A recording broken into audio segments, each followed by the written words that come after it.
Evening, guys. It is late night Monday night, and I wanted to do a quick review of my weekend in Boston at the Rich Altman's Shriners Boston Extravaganza, whatever you want to call it.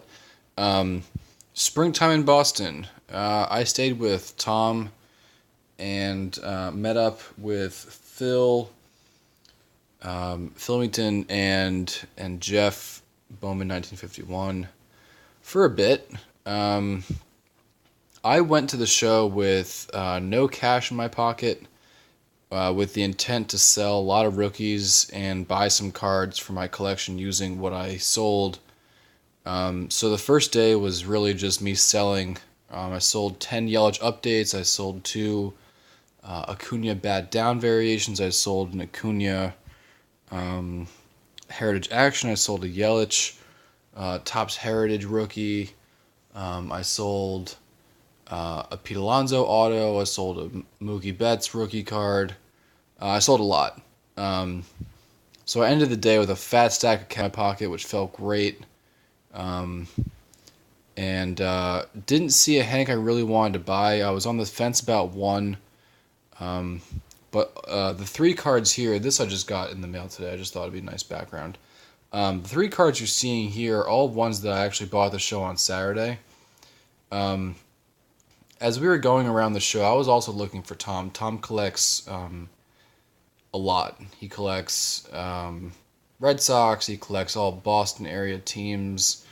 But among other things, he also does 1986 87 Fleer basketball set, and he's doing it in average grade of mint 9. And even the raw cards that he buys, he wants them to be really, really crisp. So we were at a table, or I was at a table rather, on Saturday, and I saw a card that I thought might look good, and so I kind of turned the corner out of the aisle and to the side of the table and was looking at the card and was showing him. And then as I turned back to come into the aisle, I saw this card here, this awesome 1934 batter up Hank Greenberg, just sitting in a case. And just like that, I asked the dealer, I caught his attention very quickly and asked him to see the card. And I checked out the back, and I think this is the coolest part about it. You can see faintly that the words All-Star are written there, and on the bottom it says 348. Even before I looked up what significance this had, I bought the card. The seller had it stickered for $22, but I paid $15 for it. As you can clearly see, the card is not in good condition at all. But you cannot find these for less than $100 raw. As we were sitting down for lunch, I looked, and Hank hit 348 in 1936 in an injury shortened season, and then was an All-Star in 1937. So you can really date the handwriting on this card to that time. And I just think it's so cool. And for $15, I mean, you can't buy a Hank Greenberg vintage card for less than $100 these days, and I was shocked. I couldn't take the money out of my pocket fast enough. So with a little more money in my pocket, I found this DeGrom pointing variation. I traded a Jerry Rice rookie card and threw in a little bit of cash for this. It's a little off-center, but this is a super short print rookie card variation. And I just really like this card. DeGrom is struggling a bit right now, but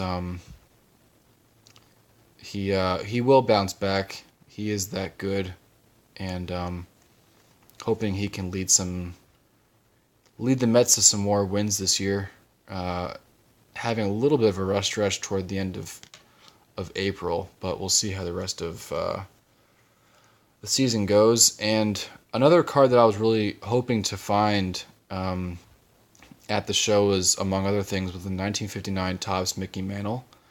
And I'm I'm not a Mickey Mantle collector whatsoever. In fact, this is my first Mickey Mantle card in my entire collection. But there's just something about this card that I love, and I think it has to do with the color and just the portrait of Mantle here.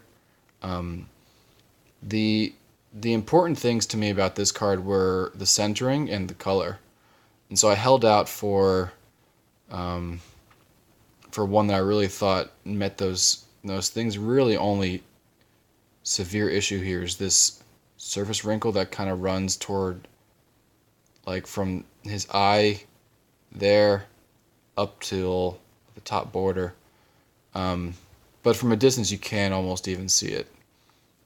Um, I'm very happy with this card. So the other one I was looking at, the other card I was looking for was a 1964 Topps Pete Rose, and I couldn't find one there that really met my specifications. Centering on that card one was very important to me. Um, so the hunt will continue for that card. But I have a lot of money left over from the show. I ended up actually selling my 2011 Trout Update BGS 9.5, so I have money from that. Hoping to really make a nice purchase with the cash that I have right now. That will eventually be sold when the time is right. Right now, Soto's prices are down because of his performance so far this year, but they're bound to rebound. At least I hope they would. But I'm super happy with my haul from the show. I had a great time hanging out with Tom and the rest of the guys, and can't wait to go back in November for the big show, which is the same venue, but in the spring there's about 75% of the tables and dealers and the amount of actual inventory that's there. So very excited to go back and find some more goodies, like a $15 Hank Greenberg vintage card. Guys, thanks for watching. I know it's a nice late video, so you guys on the West Coast will enjoy it, or on the East Coast you'll wake up to it tomorrow morning. And we'll talk to you guys later. We'll see what happens later on this week. Bye.